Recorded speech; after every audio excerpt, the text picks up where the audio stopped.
ఒక అడవిలో చెట్టు మీద కొన్ని పక్షులు నివసిస్తుండేవి. వాటిలో నెమలి అద్భుతంగా డాన్స్ చేస్తూ ఉండేది. సాయంత్రం కాగానే పక్షులన్నీ చెట్టు మీదకు చేరి హాయిగా కబుర్లు చెప్పుకుంటూ నెమలి డాన్స్ చూస్తూ కాలక్షేపం చేస్తుండేవారు. కొన్ని రోజులకు ఆ చెట్టు మీదకు ఒక కోకిల వస్తుంది.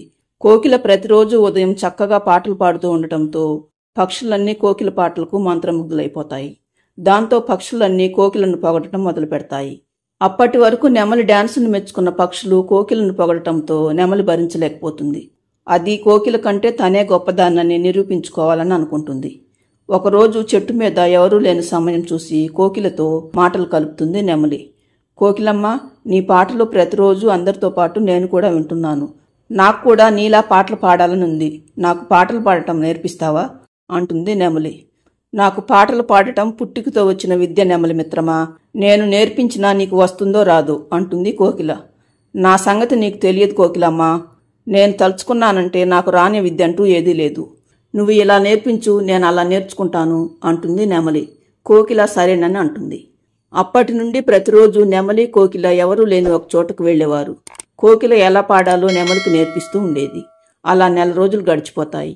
ఒకరోజు నెమలి పక్షులన్నిటితో, నేను ఈరోజు మీ అందరికీ ఒక అద్భుతం చూపించబోతున్నాను. అదేమిటంటే, ఇన్ని రోజులు మీరు నా డాన్స్ చూశారు, కోకిల పాట విన్నారు. ఇప్పుడు అలా కాకుండా నేనే పాట పాడుతూ డాన్స్ చేయబోతున్నాను అంటుంది నెమలి. నెమలి మాటలు విన్న పక్షులన్నీ ఆశ్చర్యంగా, ఏంటి నువ్వు పాటలు పాడబోతున్నావా? మేము చెట్టు మీద ఉండటం నీకు ఇష్టం లేదా అంటాయి. దాంతో నెమలి, ఏంటి పాటలు పాడటం అంత కష్టం అనుకుంటున్నారా? ఇప్పుడు చూడండి ఎలా పాడతాను అంటూ నోరు విప్పుతుంది నెమలి. కానీ పాట పాడటం సంగతి అటుంచి తనకు వచ్చిన డాన్స్ కూడా సరిగ్గా చేయలేకపోతుంది నెమలి. పైగా నెమలి గొంతు కర్ణ కఠోరంగా ఉండటంతో పక్షులన్నీ అక్కడి నుండి పారిపోతాయి. మరుసటి రోజు సాయంత్రం పక్షులన్నీ చెట్టు మీదుండగా నెమలి దిగులుగా చెట్టు కింద నిలబడి ఉంటుంది.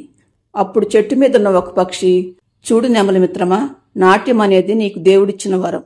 అలాగే చిలకమ్మ చక్కగా మాట్లాడటం, కోకిల అందంగా పాడటం పుట్టుకతో వచ్చిన విద్యలు.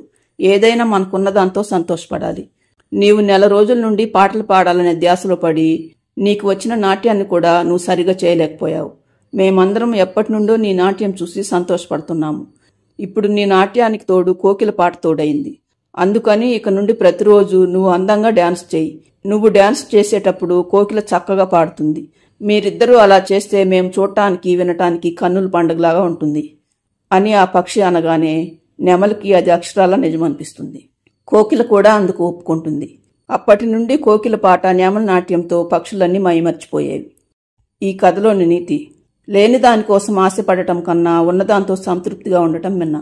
ఫ్రెండ్స్, ఈ స్టోరీ నచ్చితే లైక్ చేయండి, ఛానల్ను సబ్స్క్రైబ్ చేసుకోండి.